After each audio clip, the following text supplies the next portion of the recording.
வணக்கம் ஃப்ரெண்ட்ஸ். லட்சுமி அவர்கள் எழுதிய அழகு அத்தியாயம் 3. ரெக்கார்டிங் முடிந்து ஸ்டிக்குடன் திரும்பி வரும் வரையிலும் மரகத மனதில் அந்த கேள்வி உறுத்தி கொண்டே இருந்தது. சினிமாவில் நடிக்காவிட்டாலும் கிசுகிசுக்கள் தொடர்ந்து கொண்டே தான் இருக்குமா? கடவுளே! வீட்டு வாசல் திண்ணையில் அட்டையாக ஒட்டி கொண்டு கிடந்த சிவநேசன் அவளை கண்டதும், இத்தனை நேரம் ஆயிட்டுதா? போன இடம்னு உட்கார்ந்துடுற. ஒரு வாய் காப்பி தண்ணி எப்போ கிடைக்கும்னு நான் மணிக்கணக்காக காத்துட்ருக்கேன். எரிந்து விழுந்தான். எரித்து விடுகிறவள் போல அவனை உறுத்து பார்த்தாள் மரகதம். சமூகத்திற்கு முன் ஒரு கௌரவம், வாழ்க்கையிலே மற்றவர் கண்களுக்கு படாதிருக்க ஒரு துணை என்று ஒரு பெரிய பாறாங்கல்லை தலையில் கட்டி கொண்டு விட்டோமே. அவள் மனம் தாளமாட்டாது வேதனையில் பொங்கி புலம்பியது. தங்கச்சி, உங்கள் அண்ணாச்சி உன்னை தேடிக்கிட்டு இருந்தாங்க. நீ வீட்டில் இல்லை என்னன் அமிர்தம் கூறியபடி சாவியை கொடுத்தாள். ஏதாச்சும் ட்ராமாவாக இருக்கும், வேற என்ன? கதவை திறந்து கொண்டு சென்றவளுக்கு நாகவேலுவின் கேள்வியிலேயே மனம் சுற்றி சுழன்று வந்தது. ரஞ்சினி பள்ளியிலிருந்து திரும்பி வந்து விட்டிருந்தாள். இனி மரகதம் இரவு சாப்பாட்டை பற்றி கவனிக்க வேண்டும். அப்படி அது ஒன்றும் பிரமாதமான விருந்து தயாரிப்பல்ல. ஒரு சோறு, அதற்கு ஒரு குழம்பு, அவ்வளவே தான். விரைவாக சமையலை முடித்துவிட்டு கணவனுக்காக தயாரித்த காப்பியை ஒரு டம்ளரில் ஊற்றி எடுத்துக்கொண்டு வாயிலுக்கு வந்தாள். மனைவி அளித்த காஃபியை ஒரே மூச்சில் குடித்துவிட்டு டம்ளரை திண்ணை மீது வைத்தான் சிவநேசன். மரகதம், என் கால் செருப்பு ரொம்ப தேஞ்சிட்டது, புதுசு வாங்கணும் ஆரம்பித்தான். அவளுக்கு சற்றென்று புரிந்துவிட்டது. பட்டை அடிச்சிட்டு ரொம்ப நாளாச்சுன்னு இப்படி ஒரு கதையா? செருப்பு வாங்குறதா சொல்லி அதில் ஒரு புட்டி வாங்க திட்டம். இல்லாட்டா இவருக்கு செருப்பு இதுக்கு? நடந்து ஓடி ஆடி உழைப்பவருக்கு அல்லவா செருப்பு தேவை? வீட்டு திண்ணையில உட்கார்ந்து ராஜ்யம் நடத்துகிறவருக்கு கையில் கிடைத்ததை வாங்கி சாப்பிட்டு விட்டு நாள் முழுவதும் தூங்கி ஒழியும் சோம்பேறிக்கு செருப்பு எதுக்கு? என்ன பதில் பேசாமல் இருக்கேன்? இப்போ கையில் பணம் இல்லை, மாத கடைசி. ரஞ்சினிக்கு யூனிஃபார்ம் ஷூ எல்லாம் பழசாகி விட்டதாம். அதை முதல்ல வாங்கி ஆகணும். பிறகு ஆமாம், அதுக்குள்ளே பரலோகம் போயிடுவேன். விருப்பம் போல் என்னை வெளியே போக விடுறியா? நீ இந்த திண்ணையோடு கட்டி போட்டிருக்க. உனக்கு மகள் தான் வசதி, புருஷன் நாய்க்கு சமானம். ஏங்க இப்படியெல்லாம் பேசுகிறீங்க? 4 பேர் காதில் விழுந்தா இதுவரை போகாத மானம் இப்போ தான் பெருசாக போயிட போகிறதாக்கும். மரகதம், நான் குடிக்காரன், சீக்காளி, சோம்பேறி, ஒத்துக்கிறேன். ஆனால் இந்த ஓர வஞ்சனை உனக்கு நல்லதில்லை. ரஞ்சினி குட்டியை கண்ணுக்குள்ளேயே வளர்க்கிறியே, அந்த வளர்த்த கடா உன் மார்பிலே பாய போகுது. என் பாவம் வீண் போகாது. நான் உங்களுக்கு என்ன குறை வச்சேன்? எப்போவும் அந்த குழந்தையையும் என்னையும் சபிச்சு கொட்டுறீங்களே, இது நியாயமா? துக்கத்தில் வார்த்தைகள் தடுமாறின.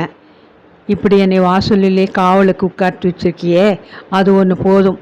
எந்த வேலையிலே உன் கையை பிடிச்சேனோ அப்போவே என் மானம் மரியாதை எல்லாம் போச்சு. குழி விழுந்த கண்களால் கோபம் ஜொலிக்க முறைத்து பார்த்தான். மரகதம் மேலே பேச பிடிக்காது காலியான காப்பி டம்ளர் எடுத்துக்கொண்டு உள்ளே சென்று விட்டாள். அப்பொழுதுதான் மரகதத்துக்கு ஞாபகம் வந்தது. மறுநாள் காலை டிஃபனுக்கு தனக்கு ரொட்டியும் எண்ணெயும் வச்சு கட்டி தர வேண்டும் என்று ரஞ்சினி கண்டிப்பாக சொல்லிவிட்டிருந்தாள். அந்த தெருவுக்கு சற்று தொலைவில் பஸ் நிலையத்துக்கு அருகேத்தான் ரொட்டி பிஸ்கட் விற்கும் ஒரு பிரபல கடை இருந்தது. அந்த நேரத்தில் கடையில் ஒரே கூட்டமாக இருக்கும். ரொட்டி வாங்கி வர யாரை அவள் ஏவ முடியும்? ரஞ்சினி பள்ளிக்கூடத்திலிருந்து வந்ததும் காமிக் புத்தகத்தை திறந்து வைத்து கொண்டு உட்கார்ந்து விட்டாள். கணவனை நம்பி காசை கையில் கொடுத்தால் வீட்டுக்கு ரொட்டி வராது, ஒரு புட்டி தான் வரும். பொழுது சாயும் வேலை. இன்னும் கொஞ்சம் தாமதித்தால் கடைக்காரர் கையை விரிப்பார். என்னவோ நினைத்தபடி கடைக்குள் நுழைந்தாள்.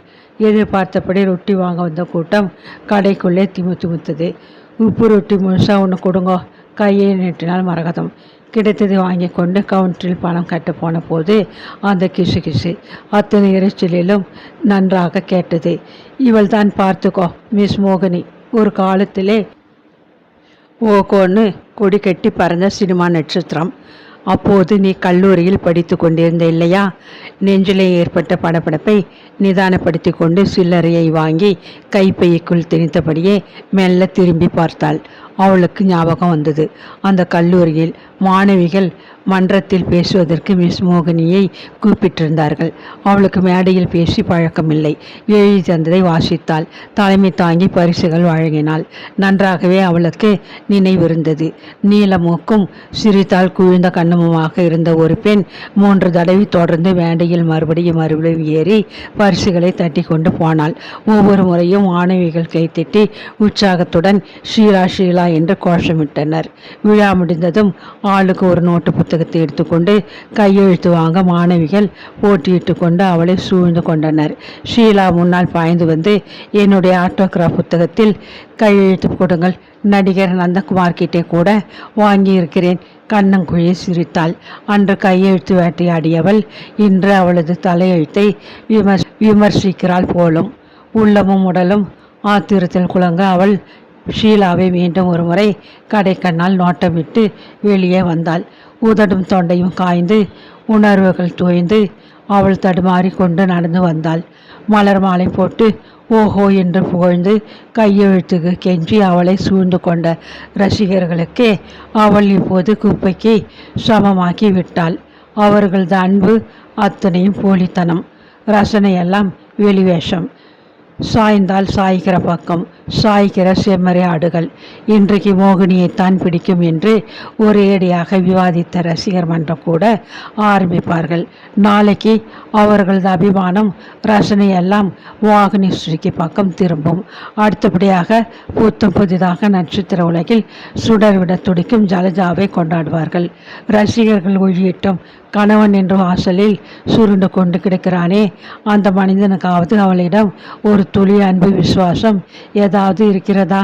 எதற்கெடுத்தாலும் தான் பெரிய தியாகி போலவும் அவளை காத்து ரட்சிக்கும் கடவுள் போலவும் வார்த்தைகளால் சுட்டு ஒம்பு கிழித்து கையில் இருக்கும் பணத்தை பிடுங்கி கொண்டு, அவனும் ஒரு மனிதனா?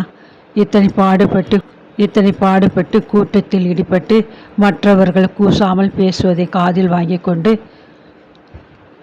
நெஞ்சு கொதிக்க உடல் ஓடாக அவள் சலியாது உழைக்கிறாளே. 10 மாதம் சுமந்து பெற்ற மகள் ரஞ்சினி. அவளுக்காவது அம்மா என்ற துளியளவு பாசம் இருக்கிறதா? தாயாகிவிட்டால் செய்ய வேண்டியது அவள் கடமை என்று எதிர்பார்ப்பது போல நேற்று முளைத்த குட்டி அவளை எப்படியெல்லாம் அதிகாரம் செய்கிறாள். ஆமாம், அவள் இத்தனை பாடுபட்டு கொண்டு யாருக்காக வாழ்கிறாள்? இத்தனை காலம் தன் மகளுக்காக எண்ணிக்கொண்டிருந்தவள் மனதை சிவநேசன் எப்படி குழப்பிவிட்டான்? வளர்த்து கடா மார்பிலை பாய போகிறதாம். ரஞ்சினி ஏதாவது விபரீதமாக நடந்து கொண்டு விட்டால், ஏமா ரோட்டை பார்த்து நடக்கக்கூடாது? எதிர்ப்புறம் வந்து கொண்டிருந்த ஒரு ரிக்ஷாக்காரன் கூச்சலிட்டான். திடுக்கிட்டு விழித்து கொண்டாள் மரகதம். அவளுக்கு வெட்கமாக்கி விட்டது. அவள் ஏன் வருங்காலத்தை பற்றி நினைத்து பயந்து தொலைக்க வேண்டும்? அம்மா வடிவு சொல்வாங்களே, வரப்போகுது, அதை யார் தடுத்து நிறுத்த முடியும் என்று. அப்படி ஒரு மனப்பான்மை அவளுக்கும் வந்துவிட்டால் தான் மன நிம்மதி ஏற்படும். இல்லாவிட்டால் மனம் சதா அலை பாய்ந்து கொண்டு இருக்கும். புகழ் பொருள் எதுவும் அவளுக்கு வேண்டாம். கொஞ்சம் நிம்மதி, அது மட்டும் கிடைத்தால். மரகதம் வீட்டுக்குள் வந்ததும், பசிக்கிறது, இன்னமும் சோறு ஆகலையா என்று திண்ணையில் இருந்து கூப்பாடுபட்ட சிவநேசனின் வாயை முதலில் அடைக்க வேண்டி வந்தது. பரபரப்புடன் செயல்பட்டாள் மரகதம். சாப்பாடு கடை ஓய்ந்தது. பாத்திரங்களை கழுவி துடையை மேடை மீது அடுக்கினாள். சமையல் அறையை ஒழுங்குபடுத்திவிட்டு பாயை விரித்து படுத்த போது உடலெல்லாம் அடித்து போட்டாற் போல ஒரே வலி. எதிர்புருஷன் கனகவள்ளி வீட்டில் ஒளியும் பார்த்த உற்சாகத்தில் ரஞ்சினி பொறிந்து கொட்டி கொண்டிருந்தாள். தாயும் மகளும் முன்னறையில் படிப்பது வழக்கம். சிவநேசன் நடை வழியில் பாயை விரித்து கொண்டு விட்டான். இரவு முழுவதும் இருமல் பின்பாட்டுடன் பொழுதை ஓட்டி வருவது அவன் வழக்கம். தேக்கு மரத்தில் இழைத்த கட்டிலில் சொகுசாக படுத்து உறங்கிய மிஸ் மோகினி இல்லை. அவள் இப்போது கிராமத்தில் இருந்து வந்த மரகதம். சிமெண்ட் தரையில் பாயை விரித்து படுத்திருந்தாள். நல்ல வேளை, வெறும் கட்டாந்தரையில் படுக்கும் அளவு நிலைமை படுமோசமாகி விடவில்லை. அதுவரை அதிர்ஷ்டம் அவளிடம் கடுகளவு ஒட்டி கொண்டு தான் இருந்தது. அம்மா, தாயின் கழுத்தை இறுக்கமாக அணைத்தபடி முகத்தோடு முகம் வைத்து கொஞ்சினாள் ரஞ்சினி. நீ இன்னமும் சின்ன குழந்தையா ரஞ்சி? கையை எடு, மூச்சு திணறது. மகளை செல்லமாக கோபித்து கொண்டாள் தாய். இன்னைக்கு என் வகுப்பில் படிக்கிற பொண்ணு வீட்டிலே ஷூட்டிங் நடந்துச்சாம். ஆரம்பிச்சிட்டியா? எப்போ பார்த்தாலும் என்ன சினிமா பேச்சு வேண்டியிருக்கே, படிக்கிறதே பாரு, சிடுசிடுத்தாள் தாய். போமா, நான் தான் வகுப்பிலே முதலாக வரையனே, சும்மா படின்னு ஏன் துணக்கிறீங்க? கோபத்துடன் ரஞ்சினி திரும்பி படுத்து கொண்டாள். பெற்றவளின் மனம் இரக்கத்தில் கரைந்தது.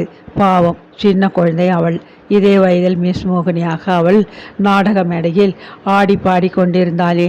அவளது தாயும் தந்தையுமே கலை உலகை சேர்ந்தவர்கள் தானே. வீரநல்லூர் கிராமத்தில் தெருக்கூத்து சுப்பையாவை தெரியாதவர்கள் கிடையாதே. பொங்கலை ஒட்டி நடக்கும் ஊர் திருவிழாவுக்கு கிராமத்து மைதானத்திலே பெரிய கீத்து கொட்டகையிலே அவள் அப்பா சுப்பையா முருகனாகவும் அம்மா வடிவு வள்ளியாகவும் நடித்த நாடகத்தை அவளே பார்த்திருக்கிறாளே. அந்த பரம்பரை எங்கே விட்டு போகும்? விதை ஒன்று நட்டால் சுரையா முளைக்கும். இதோ பார் ரஞ்சி, இந்த ட்ராமா சினிமா பைத்தியத்தை எல்லாம் விட்டுடு. நல்லா படித்து பெரிய டாக்டராகவோ இல்லை கலெக்டராகவோ நீ ஆகணும். அதுதான் இந்த அம்மாவோட ஆசை. நான் படிக்க மாட்டேன், நான் சொல்கிறேன். நல்லா படிக்கிறேன் அம்மா. ஆனால் சினிமா பேச்சை எடுத்தாலே ஏன் எரிஞ்சு விழுறீங்க? சினிமா என்கிறது நம் நாட்டில் வளர்ந்து வரும் ஒரு மாபெரு தொழில்னு எங்கள் டீச்சர் சொன்னாங்க. அது இல்லைன்னு சொல்லலை, நமக்கு அந்த பேச்சே வேண்டாம்னு சொன்னேன். இருளில் தாயின் முகத்தில் பரவி நின்ற கடுமையை மகள் கண்டு கொள்ள இயலவில்லை. உங்ககிட்ட பேசாமல் நான் யார்கிட்டம்மா? நான் கண்ட அதிசயத்தை, கேள்விப்பட்டதை, என் வகுப்பில் நடந்ததையெல்லாம் சொல்ல முடியும்? அப்பா என்னைக்காவது என்னை பக்கத்தில் உட்கார வச்சு ஒரு வார்த்தை அன்பா பேசியிருக்காரா? சமட்டியில் ஓங்கி அடித்தது போன்ற வேதனை நெஞ்சை கவ்வ ஒரு கணம் பதில் அளிக்க முடியாது தாய் தவித்து போனாள். சின்ன குழந்தை என்று நினைத்து கொண்டிருக்கும் ரஞ்சினியின் மனத்தில் இப்படியெல்லாம் எண்ணங்கள் உருவாகின்றனவா? தாயை பற்றியும் தந்தையை பற்றியும் பலவிதமான கணிப்புகள். கோச்சிக்காதே, தூக்கம் கண்ணை இழுத்துச்சு. நீ ஒரு நல்ல குழந்தைத்தான். சதா சினிமான்னு பேசிக்கிட்டு இருந்த அதிலே கவனம் போயிட போகுதே. படிப்பு குட்டிச்சவராயிடுமேன்னு கவலை, வேற ஒன்றும் இல்லை. மகளை கொஞ்சியபடி தன் மார்புடன் அணைத்து கொண்டாள். கவலைப்படாதீங்க அம்மா, என் படிப்பை நான் எதுக்காகவும் விடமாட்டேன். நல்லா படித்து புகழ்பெற்ற ஒரு டாக்டர் ஆகணும்னு எனக்கே ஒரு ஆசை இருக்கம்மா. சரி, இப்போவாச்சும் கேட்குறீங்களா? சொல்லு. அரை மனதுடன் அனுமதித்தாள் மரகதம். என்னோடு சிநேகிதி வீட்டில் ஷூட்டிங் நடந்துச்சாம். நாயகன் யார் தெரியுமாமா? நந்தகுமார். மரகதத்தின் உடல் முழுவதும் நடுங்கி அடங்கியது. அந்த இருட்டிலும் பளீர் என்று பழைய சம்பவங்கள் உருண்டு ஓடி வந்தன. தூங்கிட்டீங்களாமா? சொல்லு ரஞ்சி. என் சிநேகிதி வீடு அடையாறிலே ரொம்ப அழகான பெரிய வீடு. போன வருடம்தான் சில பாகத்தை புதுப்பிச்சு கட்டினாங்க. தோட்டமும் ரொம்ப பிரமாதமாக இருக்கும். உனக்கு எப்படி தெரியுமா? நீ அவள் வீட்டுக்கு போயிருந்தியா? என்னைத்தான் நீங்கள் எங்கேயும் தனியாக அனுப்புறதில்லையே. போன வருடம் அவங்களெல்லாம் ஊட்டிக்கு சுற்றுலா பயணமாக போனப்போ நான் எவ்வளோ கெஞ்சினேன், அனுப்ப மாட்டேன்ட்டீங்க. இதை பாரு ரஞ்சி, நம்ம நிலைமையை நீ புரிஞ்சுக்கணும். அப்பாவுக்கு சம்பாத்தியம் ஏதும் கிடையாது. நீ சொல்லுகிற சிநேகிதி ரொம்ப வசந்த மட்டத்திலே இருக்கிறவள். நாம் அடிமட்டத்திலே இருக்கோம். அதிக அந்தஸ்து வித்தியாசமான இடங்களிலே நெருங்கி பழகுவது ஒரு வகையில் தப்பு. என்னம்மா தப்பு? சிநேகிதம் செய்வதில்லை கூடவா பணக்காரன் ஏழைன்னு பேதம் பிரித்து பார்க்கணும்?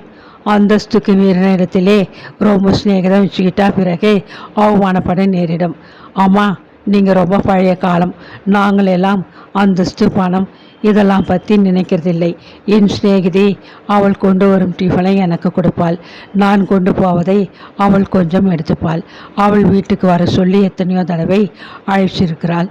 நீங்கள் அனுப்ப மாட்டீங்கன்னு தெரிஞ்சு நான் மறுத்து விட்டேன். அவளது வீட்டை பற்றியும் தோட்டத்தை பற்றியும் அவள் நிறைய என்கிட்டே பேசுவாள். அம்மா, அவள் வீட்டில் நடக்கிற ஷூட்டிங்கை பார்க்க எனக்கு ஆசையாக இருக்கம்மா. நந்தகுமார் நடிக்கிறார். அப்பா கிட்ட உத்தரவு கேட்டு வச்சிருக்கேன். நீ அம்மா கிட்டே அனுமதி வாங்கிட்டு வா. நாளைக்கு அழைச்சிட்டு போய் திரும்ப காரில் கொண்டு வந்து விடுறேன். நாளைக்கு பள்ளிக்கூடம் விடுமுறையாச்சே, குஷியாக நாம் ஷூட்டிங்கை பார்க்கலாம். எங்கள் வீட்டிலே சாப்பிடுன்னு சிநேகிதி ரொம்ப கேட்டுக்கிட்டா. அம்மா, நீ என்ன சொன்ன? நான் அம்மா கிட்டே உத்தரவு வாங்கிக்கிட்டு பக்கத்து தெரு கடையில் இருந்து காலையில் ஃபோன் பண்ணுறேன். நீ காரை எடுத்துகிட்டு வந்து அழைச்சிட்டு போனேன். சரின்னு ஒத்துக்கிட்டு இருக்கா. இன்னைக்கு காரில் அழைச்சிக்கிட்டு போவாள். முடிஞ்சா நாளைக்கு உன்னை தன்னோட காட்மண்டுக்கு விமானத்தில் அழைத்து கொண்டு போவாள். பிறகு திடீரென்று ஒரு நாள் மூஞ்சியை காட்டுவாள்.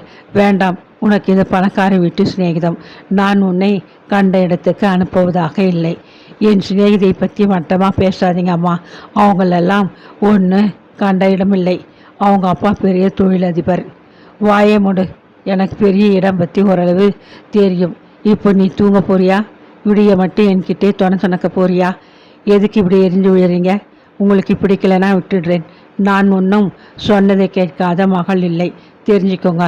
சிறுமிக்குரிய ரோஷம் வார்த்தைகளில் வெடிக்க அம்மாவின் கையை தள்ளிவிட்டு சற்று விலகி சென்று படுத்தாள்.